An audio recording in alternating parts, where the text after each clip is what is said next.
საერთაშორისო არასამთავრობო ორგანიზაცია Mercy Corps-ი ბორჯომში ახალი პროექტის განხორციელებას იწყებს. ახალი მიდგომა სასოფლო განვითარებისადმი საქართველოში. ასე ჰქვია პროექტს, რომლის ფარგლებშიც საინიციატივო ჯგუფების მიერ წარდგენილი მინიმუმ 20 პროექტი დაფინანსდება. შეზღუდვა არ არის, რაც პრიორიტეტული იქნება ბორჯომის მუნიციპალიტეტის მოსახლეობისთვის, რაც პრიორიტეტული იქნება ადგილობრივი ხელისუფლებისთვის იმ ტიპის პროექტების დაფინანსება. დაინტერესებულმა პირებმა უნდა მიმართონ Mercy Corps-ის ოფისს და ბატონ მიხეილ ლომიძეს, რომელიც არის ჩვენი პროექტის მენეჯერი ბორჯომში. არასამთავრობო ორგანიზაცია Mercy Corps-ის წარმომადგენლებმა ახალი პროექტის პრეზენტაცია ბორჯომში გამართეს. შეხვედრას ადგილობრივი ხელისუფლების პირველი პირები ესწრებოდნენ.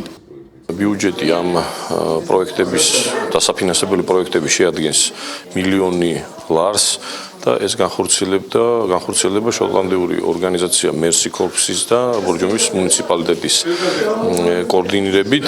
დარწმუნებული ვარ, რომ ჩვენი რაიონის მოსახლეები, ვინც დაინტერესდება ამ პროექტები, წარმოადგენენ ძალიან გამართულ და კარგ პერსპექტიულ პროექტებს, რომლის დაფინანსება მოხდება ჩვენი და მეგობარი ორგანიზაციის დახმარებით. პროექტის პრეზენტაციას ესწრებოდნენ ექსპერტები შოტლანდიიდან და ავსტრიიდან, რომლებმაც ადგილობრივი ხელისუფლების წარმომადგენლებს გამოცდილება გაუზიარეს. საქართველოში აღნიშნული პროექტი საპილოტეა და 2 წლის განმავლობაში გაგრძელდება. მისი განხორციელება ბორჯომის გარდა ლაგოდეხსა და ყაზბეგშიც იგეგმება.